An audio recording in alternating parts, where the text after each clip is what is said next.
Today we're going to talk about the animated special, An Elf Story, An Elf on a Shelf. But before we do, hang on. That's better. But before we do, let's first of all talk about the merchandising extravaganza, The Elf on the Shelf. So back in 2005, these little elves came in a keepsake box with a rhyming storybook named The Elf on the Shelf, A Christmas Tradition. And the idea behind these is simple.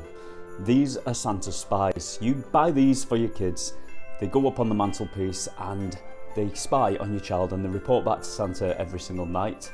And then they fly back here and hide, and the next morning your child has to look around the house and find them, but they're not allowed to touch them because if they touch them, they lose all the magic, which they gain once your child names them. And as you all know, these things exploded in popularity and they were all over social media, and it wasn't long before most kids were asking for these to put on their mantelpiece.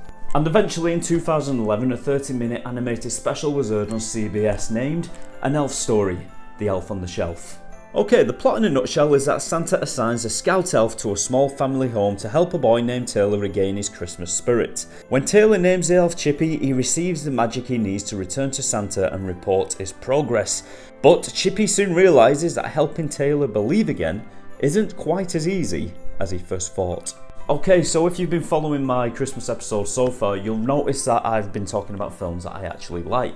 This one is a little bit different and I thought it would make for an interesting episode. Okay, so first of all, let me just start with the positives. It's a lovely looking cartoon, it's simplistic animation, which is bursting with colour and festivity.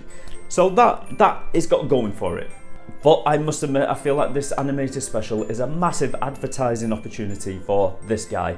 And if The Elf on the Shelf wasn't associated with this animated special, I don't think it would be as popular as it is today. And I think it would have just fallen into obscurity with the rest of the cheaply made Christmas animation shorts that are out there.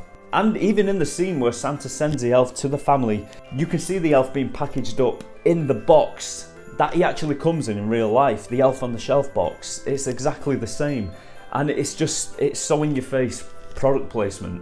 But you know what, if that was the only issue with this film, I wouldn't have a problem with it. There are so many other Christmas films out there that feature product placement so prominently in your face, and you can kind of forgive it and get past it because you realise it was just made to fund the movie, and you can still enjoy the story. But unfortunately, I feel that this cartoon hasn't got much of a story other than advertising the doll. But that doesn't mean that it isn't almost a worthy Christmas cartoon.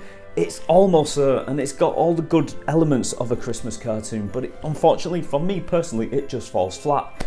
But let's just face the facts for a moment. This cartoon is aimed at kids. It's aimed at kids who have this elf or will get this elf because of this cartoon.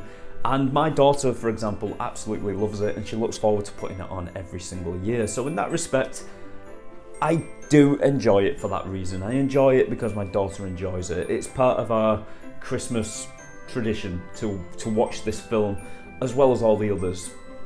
But there's just something lacking in it.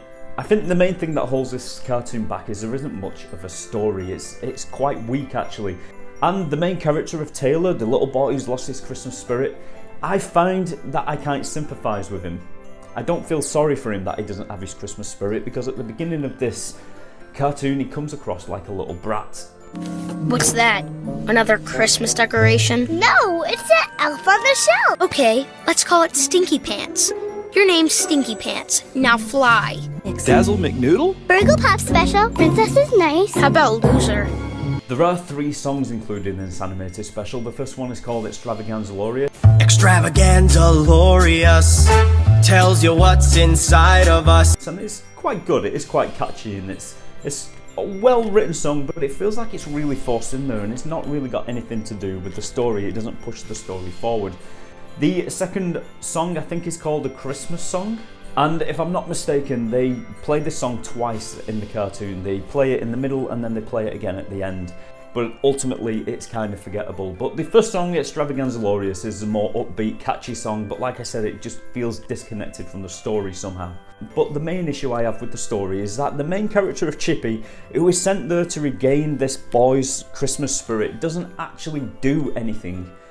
He doesn't actually do anything to push this story along, to help the boy get his Christmas spirit. And yeah, the film does say that the boy needed to find his own Christmas spirit and the elf could never actually make him feel it. He had to feel it himself. So yeah, in that respect, it kind of works for the story, but on the whole, I just think it was kind of weak and kind of boring and lackluster because in the end, the elf doesn't actually do anything. But I also think they could have got a good story out of this instead of just making it one big product placement advertisement. And like I said before, there are Christmas films out there that do feature product placements. One of the first ones I think of is Elf. And also Home Alone 2. I remember when that film came out in the 90s and it was full of product placement, and number one being the Talk Boy that Kevin uses. That was one of the number one selling toys that year. Hi kids, we're home early. Tiger's new Talk Boy tape recorder comes with audio cassette. And it was great, but the story of Home Alone 2 still worked.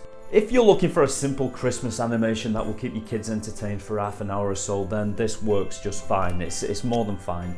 They will probably enjoy it. But do I think an Elf story will become a Christmas classic to watch year after year? Maybe it might do. Maybe the generation who have grown up with it will look back upon it fondly. Maybe they'll look back upon it with nostalgia, and maybe they'll introduce it to their kids, and then their kids will introduce it to their kids, and maybe it will live on forever. But for me, as long as my little girl wants to watch it, then it will be on our TV screens every single year until she gets bored of it. Personally, I think there is just too much product placement in there. I think it is just too much of an advertisement, and I just don't really gel with that, to be honest.